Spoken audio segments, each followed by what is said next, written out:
What's up, YouTube? Welcome back to the Rat's Den. So, I've had an extra week to play Mortal Kombat 1 and finally have adjusted to all the gimmicks that it does have to present on the mechanics level. All in all, it is a Mortal Kombat game. Getting adjusted to the cameo system takes a little bit, and I'm not going to negate my comments stating that it left holes in a lot of the main roster, but, filling in those holes tends to kind of fix what you need for some of the characters.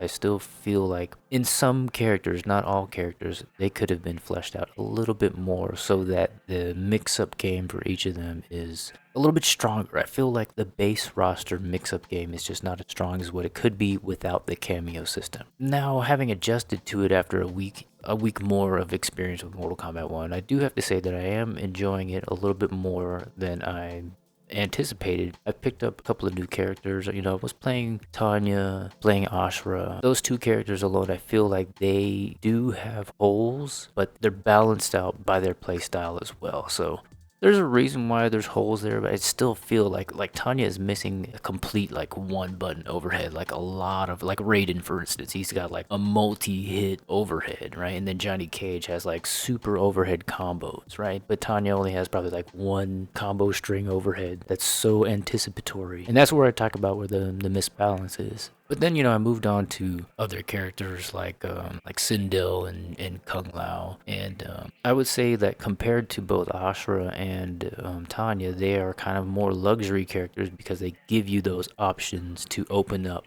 other opponents, a little bit easier, I would say. Especially Sindel. She's got really great projectile. She has multi-strings that can lead to overhead or mix up, a low attack as well. And Kung Lao as well. At least he has one button overhead. But those characters I feel like I have gotten in touch with as far as their mechanics are concerned. They're a little bit easier in my mind to transition from MK11 to MK1, whereas Tanya and Ashura required a little bit more adjusting, and that's to say that those are pretty easy characters to learn, and adjusting to someone like Kenshi or Rain, for that matter, that I've seen some players out there like those. I think the difficulty level on those characters are just extremely high, and I haven't even touched them too, but just judging by what I've seen, I'm like, wow, that's pretty amazing multitasking.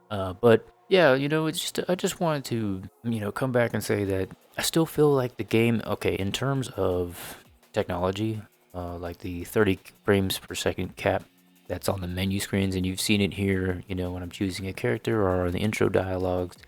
I'm using the 60 FPS patch on PC, and it it errors out, and you can see like they got some glitches, or like at times pieces of the mouth or the face will come off, and I think that's kind of like, wow, 2023.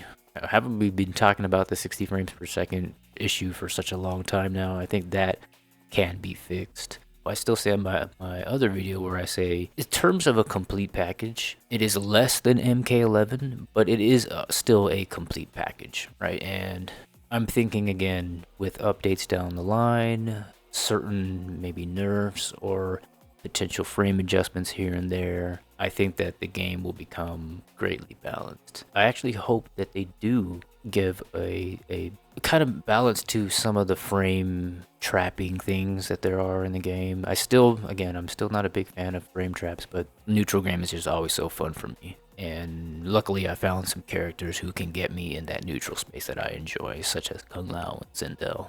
I still stand by my original comments. I still feel like the cameo system can be gimmicky when you pair it with some of the base rosters.